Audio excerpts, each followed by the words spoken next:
What's up everybody, welcome back to Wolf Not Wait. I am your host as always, Joseph Coizza. Today we're talking about the cost of nostalgia. Nostalgia is something that a lot of people get hooked on. Nostalgia is that thing where it's like, you think about, oh wow, yeah, back in the day. And for a lot of you, it's going to be the reason why you spend a lot of money on a lot of stupid shit. I know I do it too, but so it happens. We learn from it, okay? We live and we learn, we get better. But the whole point of nostalgia basically is having that sentimental feeling for something that has passed and something that was like in our, past life kind of thing. As a child, you may have played a certain type of video game and now they're remastering a console, NES, and they're reselling it and you're like, oh, let me buy it, let me get it, and then you'll spend money to get something because you have that fond feeling. Or like, oh, I remember Disney World was like this when I was a kid and this, that, and you have that fond feeling and you hype it up in your brain.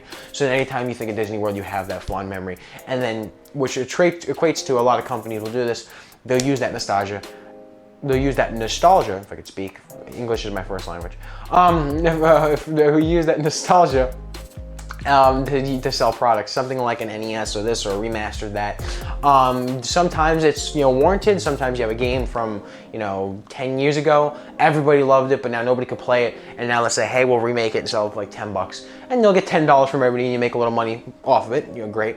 But it's also, everybody gets to replay that, enjoy that game. But sometimes they use that to a strong advantage. So say they completely remodel something, reset something up, and they sell it for, back in the day it was $20 and they could reasonably make it and sell it for, $80, let's just say now. Well, now they're gonna sell it for $400, let's just say, because, oh, hey, nostalgia, everybody wants this. And people sit there and they think to themselves, oh, wow. Oh, I love that game. Oh, wow, I love that toy. Oh, wow, I love that as a kid. And then they're idiots with their money and spend it because, you spend emotionally. When you spend money emotionally, you have an emotional response.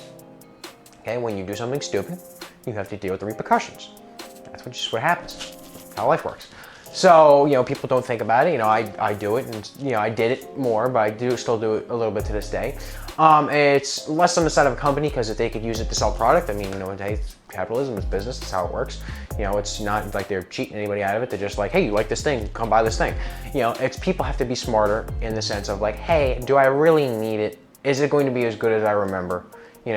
Do I really even want this thing, or am I just fantasizing the memory about it? Do you really want to go and spend $300 to get the remastered console of this? Or are you just like, oh, I just want to recapture that little bit of childhood, and I get it, and I know I'm gonna play it once and leave it. Well, but it's like, oh, I'm glad I had it, glad I had that 30 seconds of happiness. Yeah, it's not worth it then. But if it's something you're generally gonna use, or happy is back, and you're like, oh, I could use this all the time. If it's something that you have an extreme fond memory with, and then you're going to have another extreme fond memory, like say you played it with your parents as a kid. You and your dad sat down and built this set. Now they remastered and re-released the set, and you have kids now, and you're like, oh, I would like to pass it on and share that. Then, obviously reasonably you want to spend $1 billion on something, but reasonably then it would be good to spend that and have that memory.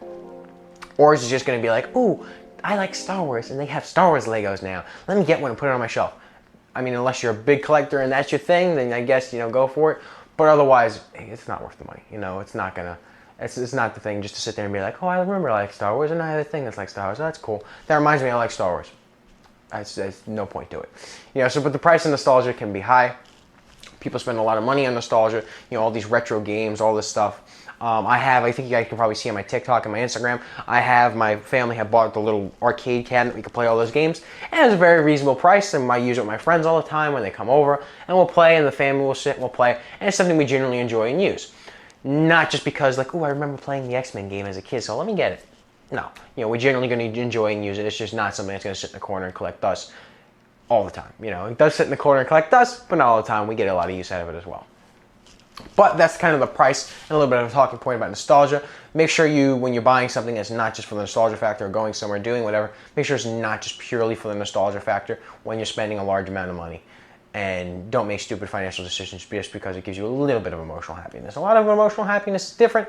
A little bit of emotional happiness, that's never good. It never works out when we're spending a lot for a little. That's not how that works.